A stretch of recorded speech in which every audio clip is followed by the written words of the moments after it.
Hey guys, if you're wondering whether or not the Kanega Watch by UnaliWear is right for you or someone you care about, hopefully this short video will help make that decision easier. My name's Dr. Chuck, physical therapist, and I am an affiliate of UnaliWear and I do earn commissions. In fact, if you're interested in the Kanega Watch, I can help you get $100 off purchase of the watch with an annual plan. Check the description of the video below to see 2 ways to contact me to get that discount code. Now, the Kanega Watch is essentially a 24/7 monitoring service that can help keep somebody protected in the event of an emergency or especially in the event of falls. It's discreet. You can't even tell it's a fall detection device. There's multiple ways that the user can call for help. They can use voice-activated commands. They can push and hold a button. And there's also built-in fall detection that can sense a fall with the accelerometers and technology inside the watch. It can sense when somebody falls and automatically trigger a cascade of events that will ultimately get somebody help.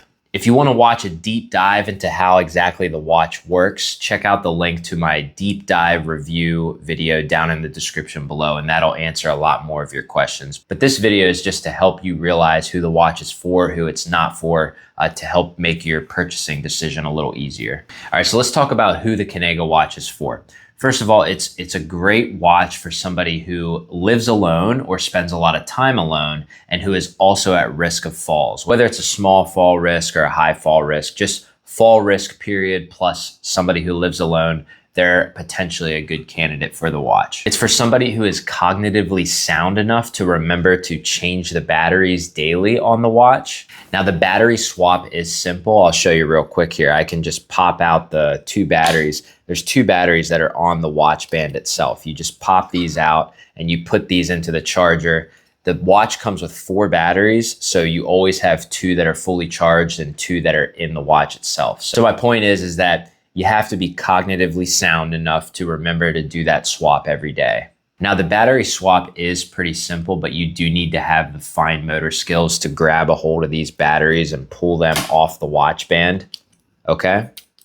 So somebody who struggles with fine motor skills, that might be a deal breaker, okay? I just had one of my physical therapy clients try this watch out a couple weeks ago, and unfortunately, her fine motor skills are just not very good, and she was not able to pull the battery out nor put it back in. She could, but it was just a big struggle, and I didn't see it getting to the point where she could do that easily. So it ended up not being a good watch for her. So that's something to consider. The Kanega Watch is also good for somebody who is interested in having the best fall detection device on the market. And I do believe it's arguably the best fall detection out there. The Kanega Watch uses AI combined with real fall technology to learn the user's movements over time. And by learning the specific user's movements over time, it's able to more accurately detect what is a fall for that person and what movements are not falls to minimize false positive readings, okay? So the goal of the device is to not only detect falls, but to also minimize how many times it's thinking you fell when you didn't fall. And the Kanega Watch actually customizes this whole back and forth person to person, okay? Versus all the other devices out there on the market, there's like one setting and one threshold for fall detection and false positive readings. So just to give you an example, like if somebody is wearing the Kanega Watch and very regularly they go and play pickleball and do some like very fast movements where they dive down to hit a ball or something, the watch might initially think you fell, and then you can very easily cancel that. And the watch is going to learn, oh, hey, when Chuck goes and plays pickleball and does that specific movement back and forth, we know that that's not a fall. So in the future, we will minimize how many false positives there are. All of this to say, there's a lot of technology and accuracy with the Kanega Watch in detecting falls, and it's customized user to user, which no other devices on the market do that. The Kanega Watch is also great for somebody who just hates the stigma of wearing one of those fall alert pendants. The Kanega looks just like a regular watch. You can't even tell it's a fall detection device. So that's very comforting for a lot of people because they can walk around and nobody knows that it's a fall detection device. Also, it's a standalone device. There's no need to have a smartphone with it. A little bonus feature too is there's a step counter built in. So somebody who wants to maybe work on building up their daily steps, us physical therapists love that, by the way. That's a nice little feature it has. Also, if you're somebody who maybe runs errands a lot and still feels a little bit unsafe when they're out in the community, the watch does have GPS abilities so that if you fall when you're out in public, EMS and emergency services can find where you're at via GPS. So it does provide coverage outside the home. Now let's talk about who it's not for. Speaking of GPS, it's not a GPS tracking device. So it's not one of those things where like a family member can get on an app and find out where you are. It's not one of those. So if you're looking for a device like that, the Kanega Watch is not what you want.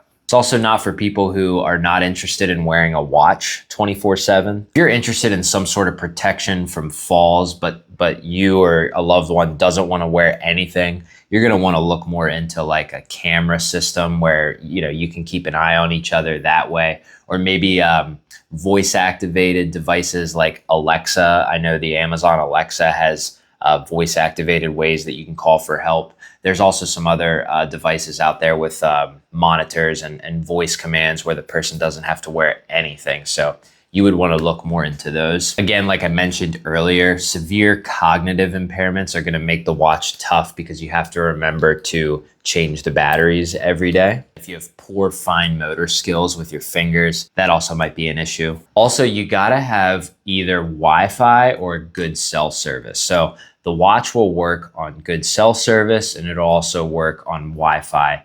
Ideally, you'll have both. But if you're somebody who lives out in a rural area that has no cell service and you don't have Wi-Fi, it's not going to work. The watch isn't going to work that way. So that's also something to consider. All right, so I hope that was helpful in making your decision to determine whether or not the Kanega Watch is right for you or a loved one. Again, if you're interested in the Kanega Watch, I can get you $100 off. Just check down in the description for the 2 ways to contact me to get that code. Also down in the description is a link to UnaliWear's website where you can learn more. And there's also a link down there to my deeper dive YouTube video where I go into more how the watch works. And I also simulate what happens when you do have a fall and the whole cascade of events of how the watch ultimately contacts emergency services. So check that out if you want to learn more. If you found this video helpful, hit that like button, hit that subscribe button. I'm always trying to bring education on ways to move more safely, also without stigma, ultimately to keep people moving at home with confidence for as long as possible. Thanks for watching and have a great day.